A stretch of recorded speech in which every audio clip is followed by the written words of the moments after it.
উত্তরপ্রদেশ চান্দোলি ফাঁকা জায়গায় পুরো ফ্যাক্টরি লাগিয়ে দিয়েছে। নতুন রাস্তা নতুন ফ্যাক্টরি। এইদিকে ফোরলেন হবে আস্তে আস্তে। কত গাড়ি এখানে, গাড়ি গাড়ি, ব্যবসায় ব্যবসা। আর আমাদের বেঙ্গল পুরো শেষ।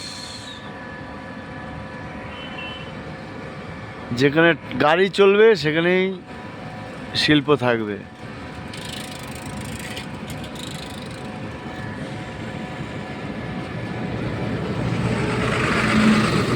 এই একটা যাচ্ছে, ওদিকে একটা চলে গেল। পুরো বিজনেস জায়গা বললে হবে না। আজকে আমাদের বেঙ্গলটাকে হাতে ধরে নষ্ট করলো মমতা ব্যানার্জি। আজকে সিঙ্গুর যদি আসতো, হাজার হাজার লোকের চাকরি হতো। কেউ ভ্যান চালাতো, কেউ রিক্সা চালাতো, কেউ হোটেল চালাতো, কেউ গাড়ি চালাতো, কেউ চাকরি করতো। মানে নানান রকমের মানুষ। একটা বড় বট গাছ থাকলে ছোট ছোট বট গাছ, ছোট ছোট গাছ তৈরি হতো। আজকে বেঙ্গলটাকে কানা করে দিল মুখ্যমন্ত্রী। তো মুখ্যমন্ত্রীকে আমি একটা ড্রাইভার নাতে, আমার 50 বছর বয়স, আমি সিপিএম দেখেছি, তৃণমূল দেখলাম। তাতে আমি যা দেখলাম, আপনাকে যেই মমতা ব্যানার্জি দেখেছিলাম সেই মমতা ব্যানার্জি না। আপনি তৃণমূলে আপনার জন্য আসেনি, আপনার সঙ্গে যারা সংসদ ভাঙচুর করেছিল, অর্জুন সিং, সুদীপ বন্দ্যোপাধ্যায়, এদেরকে ভুলে গেছে। মুকুল রায় যে মানে টিএমসি নাম রেখেছিল, নামকরণ করেছিল, তাকেও আপনি ভুলে গেছেন। অটলয় বাজপেয়ী আপনাকে রেলমন্ত্রী বানিয়েছিল, ভুলে গেছেন। মানে আপনি একমাত্র চাইছেন যে আপনার বাড়ির লোকজনই ভালো থাকবে, আর আপনার যাকে যাকে দিয়ে কাজ হবে তাকে তাকে ভালো রাখবেন। তাহলে রাজগঞ্জের ভিডিও, জলপাইগুড়ি, ওনাকে বাঁচান। কিভাবে বাঁচে দেখি। ভেবেছিলাম রাজগঞ্জের ভিডিও খুব ভালো, কিন্তু লাস্টে শুনলাম সাদা খাতা দিয়ে চাকরি পেয়েছে, সোনা ব্যবসায়ীকে মেরে দিচ্ছে। আপনি অভিষেককে জায়গায় নিয়ে আসছেন, অভিষেকের কী অকাত আছে আপনি নিজে জানেন। মমতা ব্যানার্জি, আপনি নিজে জানেন অভিষেকের অকাত কী আছে। সুদীপ বন্দ্যোপাধ্যায়, অর্জুন সিং,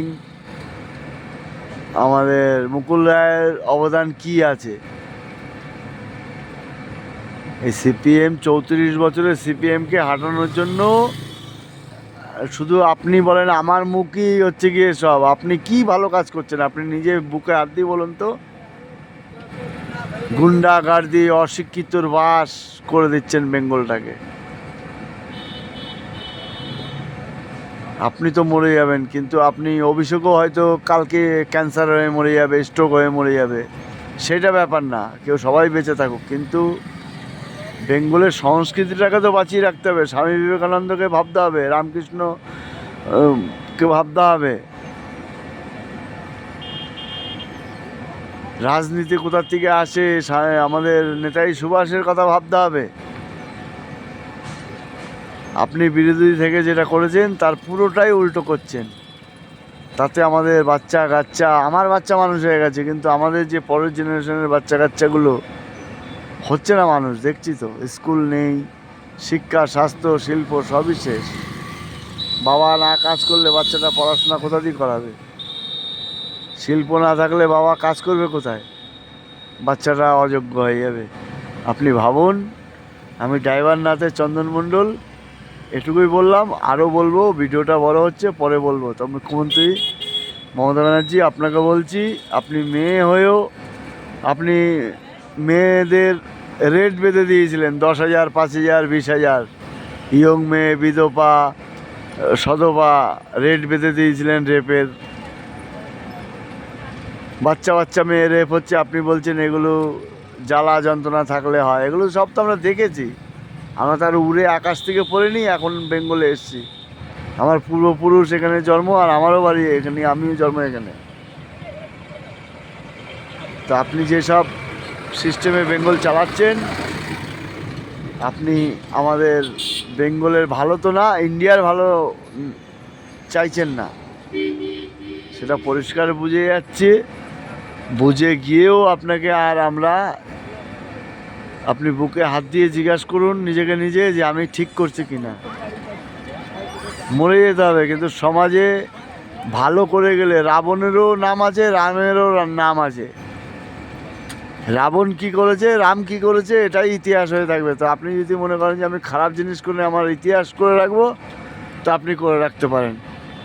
এই উত্তরপ্রদেশে আছি, এখানে খালি হবে কালকে নয় পরশু, তারপরে যাব। এখন 2-3 দিন এখানেই থাকতে হবে।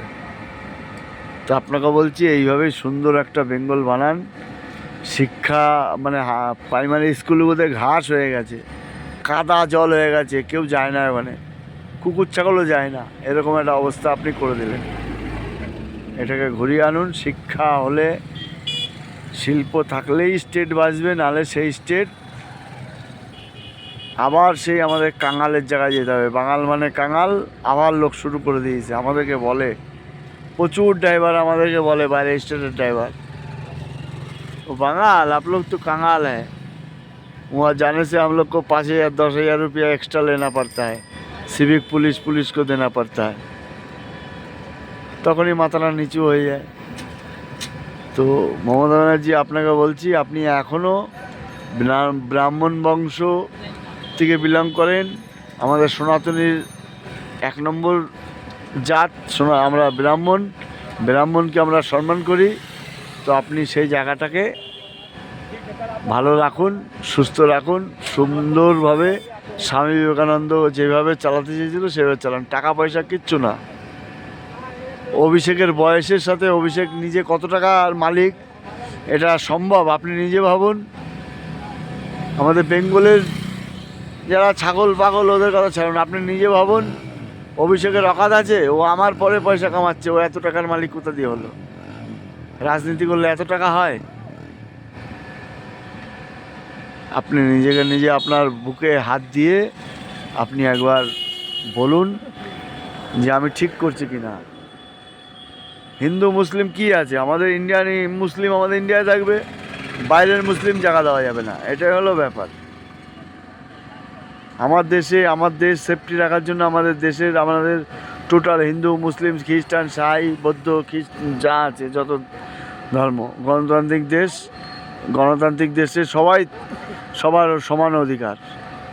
বাইরের লোককে কেন জায়গা দেবো?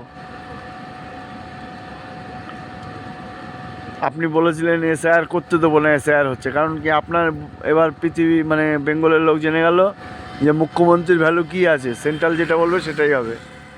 যে দেশ চালাচ্ছে তার কথা চলবে, স্টেট চালানোর তার কথা চলবে?